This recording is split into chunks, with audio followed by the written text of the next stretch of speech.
Hi wrestling fans, thanks for clicking the Dreaded D Rose report. Hope you guys had a good weekend. The inactive WWE superstar Sin Cara, he returned to his native country in New Mexico following Children's Day and took time to meet great young fans, which I would think that's what it's about. A WWE star executive, Triple H, he walked Floyd Mayweather to the ring ahead of his boxing victory against Miguel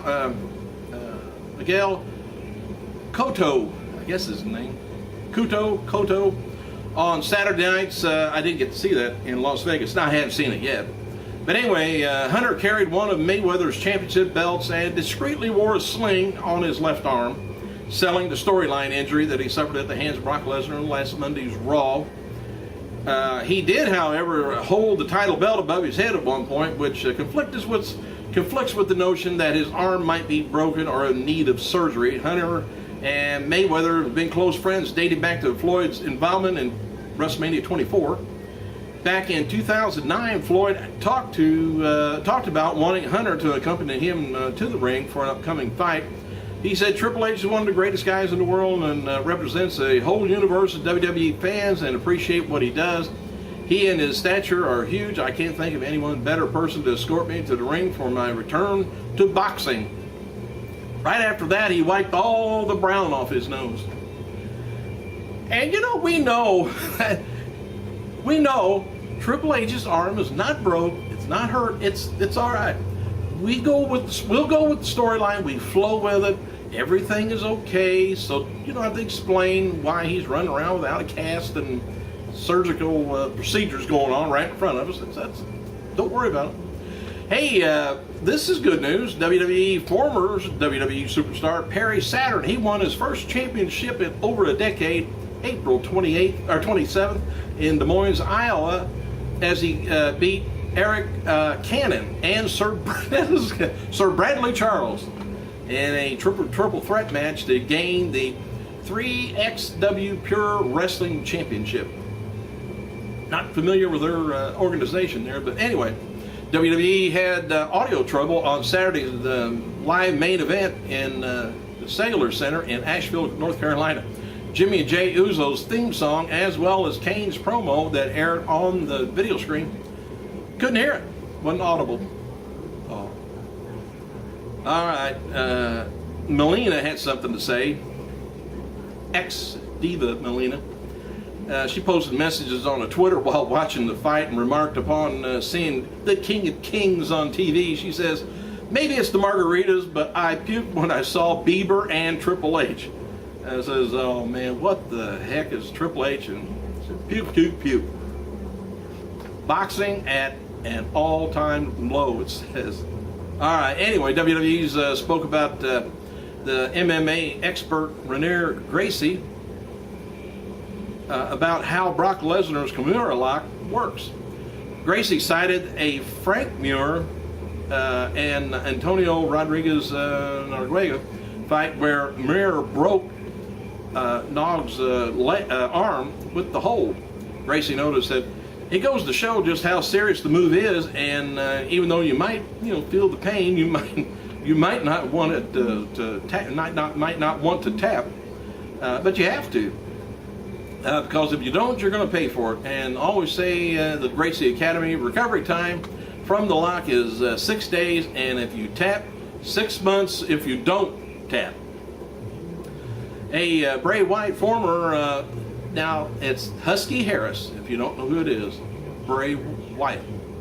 He lost another match to Zack Ryder at Sunday's Raw live event in Chattanooga, Tennessee. Sunday's Raw show saw Lord Tensai win a handicap match over JTG and Tyson Kidd. The match began as Kidd versus JTG in single matches, but Eve Torres came out and changed things to a squash match.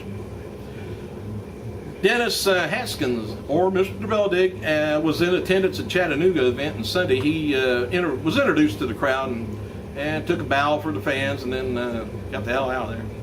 Anyway, Haskins is better known to WWE fans. He lives in that area. WWE DVD News reports that early reports indicate on WrestleMania 28 DVD that Metallica's The Memory Remains, and the musical performance by Florida and Machine Gun Kelly are intact. They're there. Early reports suggested that there may be some editing to the crowd reaction for the Daniel Bryan and Sheamus match. And also, same website reports that WWE's Top Finishing Moves DVD refers to a Q Entertainment article from the UK confirming that it's still scheduled to be released. The DVD Blu-ray is going to be likely hit North America around August. That's WWE's Top Finishing Moves DVD. Of course, they always come out with the 3 DVD discs and 2 on Blu-ray. One half of the WWE Tag Team Champions, Kofi Kingston, he missed live events because of filming a sci-fi Factor Fishing Paranormal Files. Word going around that his episode will air, and Kofi was replaced by the U.S. champion, Santino Marella, in a tag match this weekend. And by the way, while the Hornswoggle has been absent for a few appearances now, he was back dancing with Brodus Clay and the Dancers on Sunday's Raw live event in Chattanooga. Dolph Ziggler debuted his new bodyguard at WWE's weekend Raw live events. Yep, Dolph's got a bodyguard, and man, WWE creative, if you don't have any more than this for this guy to do, something's wrong. His new bodyguard is Mason Ryan. I don't know whether something's happened or what, but anyway, Ziggler cut a promo at Sunday's live event in Chattanooga, declaring himself the future of WWE. I think everybody does sometime or another. Ziggler said in order to be the future, he needs to have someone watch his back.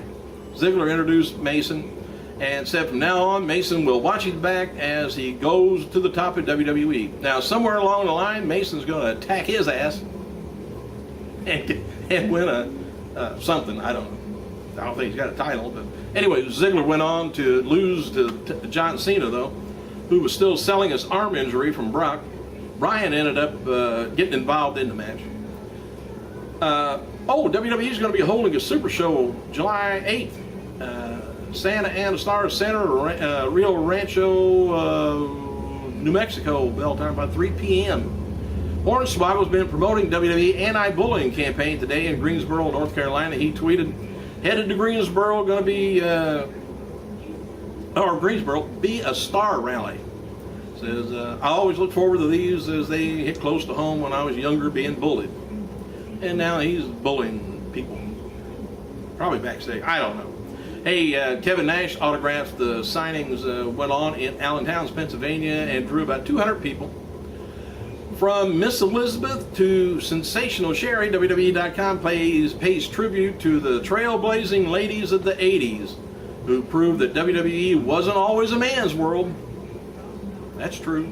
Colt Cabana, I already told you about that. Oh, happy birthday to Ring of Honor Tag Team Champion Kevin Steen, 28 years old, and today would have been the birthday of IWGP Tag Champion and former WWF wrestler Hercules Hernandez, would have been 56, and former WWF Intercontinental and Tag Team and European Champion Owen Hart would have been 47 years old. F4W Online reports Robert Zimmerman, not the guy in Florida, I don't think.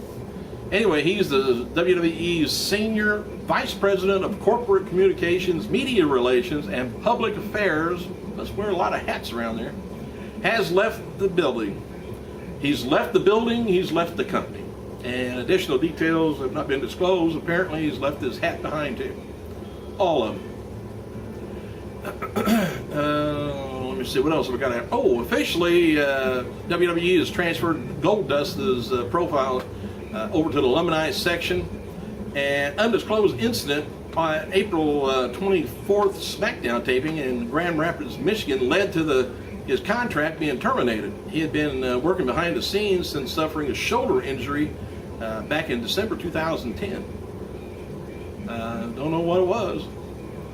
Husky Harris, he defeated Zack Ryder at Friday's Raw SmackDown Huntsville, and Husky is performing under his, of course, FCW new gimmick, Bray Wyatt. Anyway, fans in attendance said he looked to be in pretty good shape, better than he was in Nexus. Husky's brother, Bo Rotundo, he worked SmackDown Live event in Asheville, North Carolina this weekend, and he defeated Drew McIntyre with a roll-up. This led to Drew losing his second match of the night. First one was against the Great Khali, which I understand. You can do that with him. Christian, by the way, is going to be returning to Asheville, or he did return to Asheville. Defeated Yoshitatsu, and Christian continued talking about wanting one more championship match. He worked as the heel that night. Although as the career, now this is kind of strange. I don't worry about this part either. Anyway, CM Punk has consistently used the gimmick of being a straight edge lifestyle, and he repeatedly claims to be the following day by day life and all this. The latest issue of Power Slam magazine, the editor, Finley Martin, responds to the reader's inquiry about whether Punk's straight edge is a gimmick or a fictitious gimmick. He said, "That's a vicious rumor as far as we know. We haven't spoken to very many people over the last 8 years who have been to bars, nightclubs with Punk, or have traveled with him to Europe or United States or Canada, but all report the Punk irreverently abstains from alcohol, illegal drugs, and tobacco, but he'll screw every girl that there is in the world if he gets a chance." No, I just threw that in. Anyway, but anyway, apparently it's a true lifestyle, the way he chooses. Everybody's got their own. I got mine. I'm not going to tell you what it is. Hey, thanks for clicking, you guys. I got to go.